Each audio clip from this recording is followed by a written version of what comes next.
All they do or try comes right. All that falls to them is so much gain.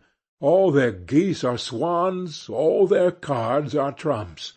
Toss them which way you will, they will always, like poor puss, alight upon their legs, and only move on so much the faster. The world may very likely not always think of them as they think of themselves, but what care they for the world? What can it know about the matter? One of these lucky things was neighbor Hans. 7 long years he had worked hard for his master. At last he said, "Master, my time is up. I must go home and see my poor mother once more. So pray, pay me my wages, and let me go." And the master said, "You have been a faithful and good servant, Hans, so your pay shall be handsome." Then he gave him a lump of silver as big as his head. Hans took out his pocket-handkerchief, put the piece of silver into it, threw it over his shoulder, and jogged off on his road homewards.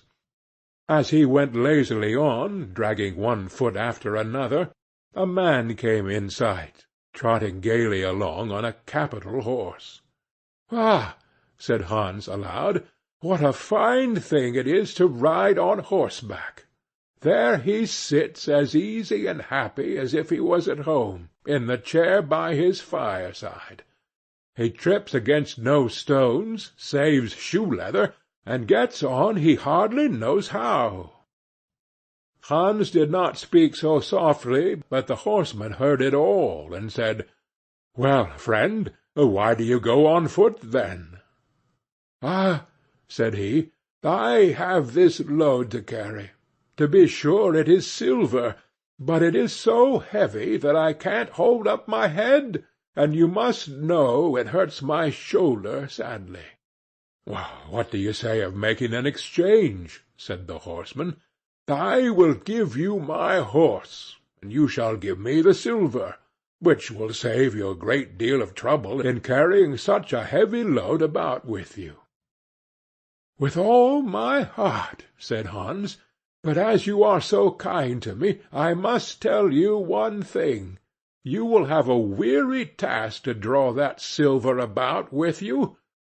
However, the horseman got off, took the silver, helped Hans up, gave him the bridle into one hand and the whip into the other, and said, "When you want to go very fast, smack your lips loudly together, and cry 'Jeep.'" Hans was delighted as he sat on the horse, drew himself up, squared his elbows, turned out his toes, cracked his whip, and rode merrily off, 1 minute whistling a merry tune, and another singing, "No cares and no sorrow, a fig for your morrow, we'll laugh and be merry, sing neigh don derry." After a time he thought he should like to go a little faster, so he smacked his lips and cried "Jeep."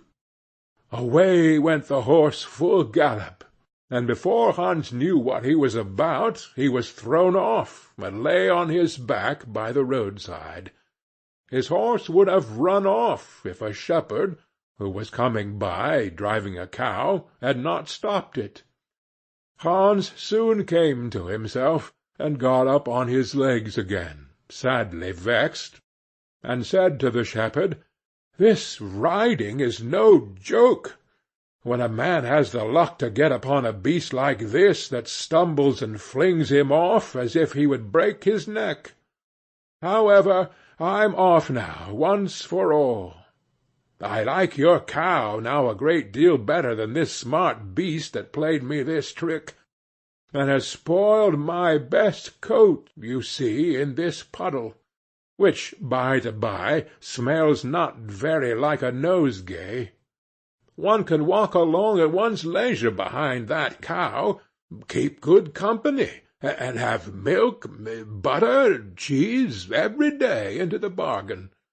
What would I give to have such a prize?" "Well," said the shepherd, "if you are so fond of her, I will change my cow for your horse. I like to do good to my neighbours, even though I lose by it myself." "Done," said Hans merrily. "What a noble heart that good man has," thought he. Then the shepherd jumped upon the horse, wished Hans and the cow good morning, and away he rode. Hans brushed his coat, wiped his face and hands, rested a while, and then drove off his cow quietly, and thought his bargain a very lucky one. "If I have only a piece of bread, and I certainly shall always be able to get that, I can, wherever I like, eat my butter and cheese with it. And when I am thirsty, I can milk my cow and drink the milk. And what can I wish for more?" When he came to an inn, he halted, ate up all his bread, and gave away his last penny for a glass of beer. When he had rested himself, he set off again, driving his cow towards his mother's village. But the heat grew greater as soon as noon came on, till at last, as he found himself on a wide heath that would take him more than an hour to cross, he began to be so hot and parched that his tongue clave to the roof of his mouth. "I can find a cure for this," thought he. "Now I will milk my cow and quench my thirst." So he tied her to the stump of a tree, and held his leathern cap to milk into. But not a drop was to be had.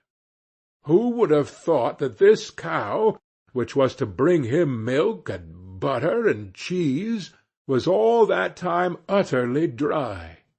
Hans had not thought of looking to that. While he was trying his luck in milking, and managing the matter very clumsily, the uneasy beast began to think him very troublesome, and at last gave him such a kick on the head as knocked him down, and there he lay a long while senseless. Luckily a butcher soon came by, driving a pig in a wheelbarrow. "What is the matter with you, my man?" said the butcher, as he helped him up. Hans told him what had happened, how he was dry and wanted to milk his cow, but found the cow was dry too. Then the butcher gave him a flask of ale, saying, "There, drink and refresh yourself. Your cow will give no milk. Don't you see she is an old beast, and good for nothing but the slaughter-house?" "Alas, alas!" said Hans. "Who would have thought it? What a shame to take my horse and give me only a dry cow! If I kill her, what will she be good for? I hate cow beef. It is not tender enough for me. If it were a pig, now, like that fat gentleman you are driving along at his ease, one could do something with it. It would at any rate make sausages." "Well," said the butcher, "I don't like to say no when one is asked to do a kind neighbourly thing. To please you I will change, and give you my fine fat pig for the cow." "Heaven reward you for your kindness and self-denial," said Hans, as he gave the butcher the cow, and taking the pig off the wheelbarrow, drove it away, holding it by the string that was tied to its leg. So on he jogged, and all seemed now to go right with him. He had met with some misfortunes, to be sure, but he was now well repaid for all. How could it be otherwise with such a travelling companion as he had at last got? The next man he met was a countryman carrying a fine white goose. The countryman stopped to ask what was o'clock. This led to further chat, and Hans told him all his luck, how he had had so many good bargains, and how all the world went gay and smiling with him. The countryman then began to tell his tale, and said he was going to take the goose to a christening. "Feel," said he, "how heavy it is. and yet it is only 8 weeks old. Whoever roasts and eats it will find plenty of fat upon it, it has lived so well." "You are right," said Hans, as he weighed it in his hand. "But if you talk of fat, my pig is no trifle."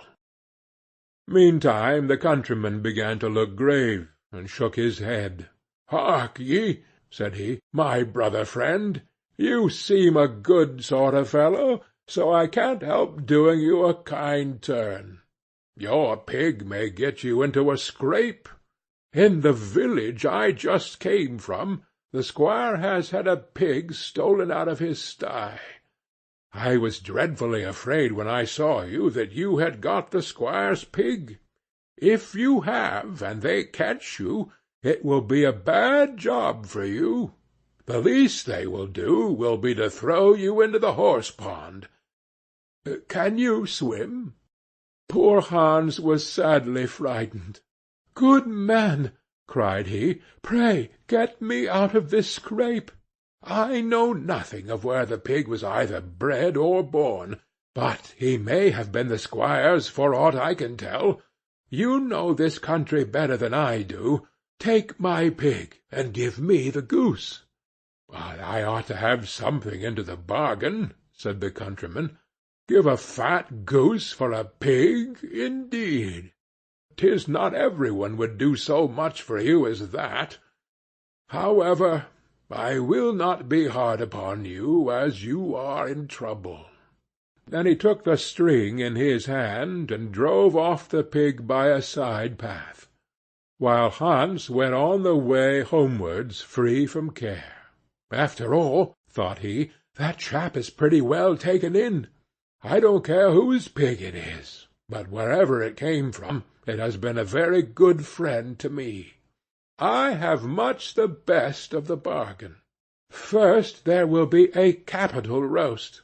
Then the fat will find me in goose grease for 6 months. And then there are all the beautiful white feathers. I will put them into my pillow, and then I am sure I will sleep soundly, without rocking. How happy my mother will be! Talk of a pig, indeed! Give me a fine fat goose." As he came to the next village, he saw a scissor-grinder with his wheel, working and singing. "O'er hill and o'er dale, so happy I roam, work light and live well, all the world is my home. Then who so blithe, so merry as I?" Hans stood looking on for a while, and at last said, "You must be well off, Master Grinder. You seem so happy at your work." "Yes," said the other, "mine is a golden trade. A good grinder never puts his hand into his pocket without finding money in it. But where did you get that beautiful goose?" "I did not buy it. I gave a pig for it." "Ah, and where did you get the pig?" "I gave a cow for it." "And the cow?" "I gave a horse for it." "And the horse?" "I gave a lump of silver as big as my head for it." "And the silver?" "Oh, I worked hard for that 7 long years." "You have thriven well in the world hitherto," said the grinder. "Now, if you could find money in your pocket whenever you put your hand in it, your fortune would be made." "Very true. But how is that to be managed?" "How? Why, you must turn grinder like myself," said the other. "You only want a grindstone. The rest will come of itself. Here is one that is but little the worse for wear. I could not ask more than the value of your goose for it. Will you buy?" "How can you ask?" said Hans. "I should be the happiest man in the world if I could have money whenever I put my hand in my pocket. What could I want more? There's the goose." "Now," said the grinder, as he gave him a common rough stone that lay by his side, "This is a most capital stone. Do but work it well enough, and you can make an old nail cut with it."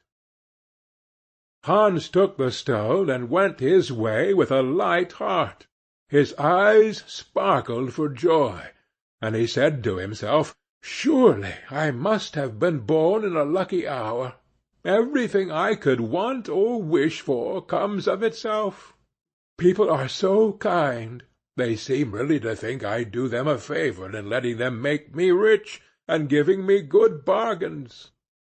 Meantime he began to be tired, and hungry too, for he had given away his last penny in his joy at getting the cow. At last he could go no farther, for the stone tired him sadly, and he dragged himself to the side of a river, that he might take a drink of water and rest awhile. So he laid the stone carefully by his side on the bank, but, as he stooped down to drink, he forgot it, pushed it a little, and down it rolled plump into the stream. For a while he watched it sinking in the deep clear water, then sprang up and danced for joy, then again fell upon his knees and thanked heaven, with tears in his eyes, for its kindness in taking away his only plague, the ugly heavy stone. "How happy am I!" cried he. "Nobody was ever so lucky as I."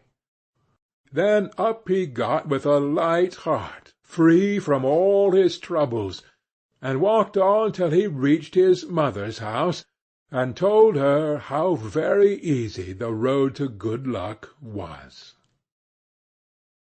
End of Hans in Luck.